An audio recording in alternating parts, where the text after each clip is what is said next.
inventions have changed the world.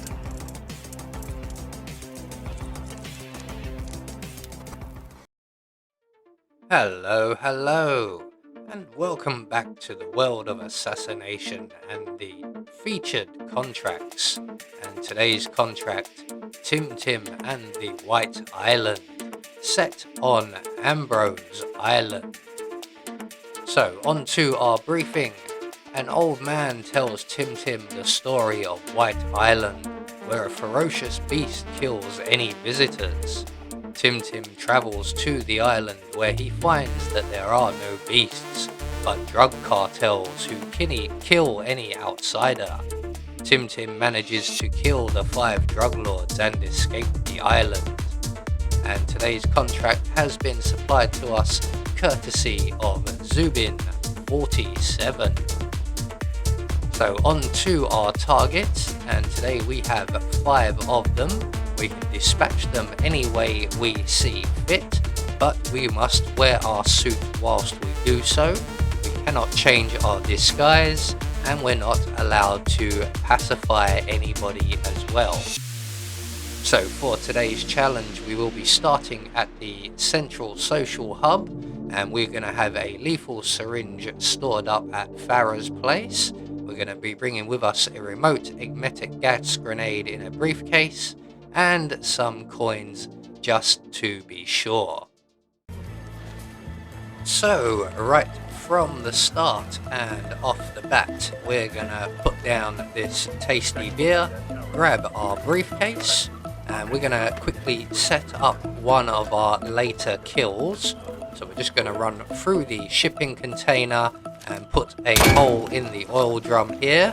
That will cause someone to come and investigate. It doesn't matter, because by then we will be in Farah's bar retrieving our lethal syringe. If we can just get it, there we go. And then from here we're going to move off to our first target, who is making their way through the forest to Farah's bar. And if they reach their destination, they will not move again. So it's best we get them while they're isolated nice and early in the forest area here. Ah, there you are. I knew you were around here somewhere. Just casually taking a stroll down to the pub, and we're just gonna very, very carefully sneak in behind him because it's uneven ground. We don't want to suffer the punch glitch. So there we go. Once the prompt showed itself, we can eliminate our first target with our lethal syringe, and from here we're going to run off towards the western beach, and then we're just going to veer off to the right here, heading towards the militia camp. We're going to select our coins along the way, and if we're quick we will get here just as our next target, the chef ahead of us, will be finishing his cigarette and leaving. So we're going to run past him, and just down by the boats here we're going to drop a couple of our coins and then throw the last one over by the palm trees just to get the chef's attention. We're going to duck down and wait behind the rocks here, and we're just going to give our target a bit of time to collect up at least the very first coin, as there are 2 guards halfway up the stairs. We want our target out of their line of sight. That should be far enough, although we could wait for him to go for the first coin.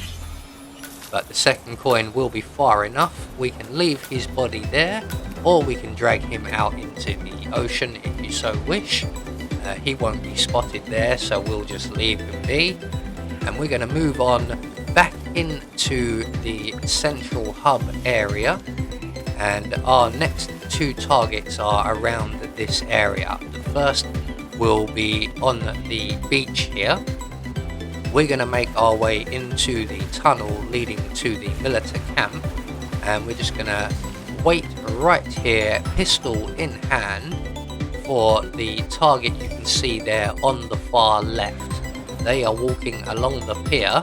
They're going to make their way back to the beach and come over towards the beach area here. Here they come now, and when they walk in front of that boat, we're going to just shoot once in the leg and they will drown. So that's 3 targets very quickly taken care of.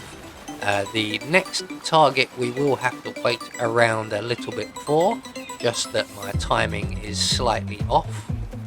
It does help us for the final target. We would be waiting around for either one of them, but luckily not both. So I'm just going to take this opportunity to duck into the bushes, retrieve my gas grenade from the briefcase, replace it in the briefcase, and then make our way up the stairs here, just around by Farah's bar. There is one of our targets. We'll come back to him a little bit later on, and somewhere over here is there he is our next target. So as you can see, we have just missed him, but he is going to eventually come back and sit in this chair just to our left, and when he does, we're going to trigger our gas grenade and he will go and be sick down by the green shipping container where we have a oil barrel pre-leaked. So once he takes his position, we're just going to trigger our gas grenade, make our way around to the green shipping container beneath us. I'm not worried about the briefcase, we can leave that behind. So all we've got to do here is just await the arrival of our target. He is making his way down here, just a little bit slower than we did. So we should see him any second now. There he is, and he is going to go and evacuate himself right in that big puddle of oil. We can shoot the oil, but for some reason, because of the texture of the ground, it is easier to just shoot the barrel a couple more times. So that leaves us with one more target, and if we are quick, we can make our way to the beach exit. So we're going to go into the hut here and grab the beach exit or the boat exit keys. As you can see, there is our target, and he is also making his way to this hut. So we're just going to move that brick, grab the keys and wait outside, and our target will go in through the other door, and we'll give him a moment to get settled inside and the door to close, or making our way inside, selecting our silenced pistol and shooting him in the head. So there we go, one more featured contract taken care of. Not often I come to Ambrose Island, it's quite an enjoyable map, this one. So we're just going to get confirmation all of our targets have been eliminated according to plan, and we have met all of our objectives, which will get us a Silent Assassin rating. I have been Anubis, and I will see you all in the next video.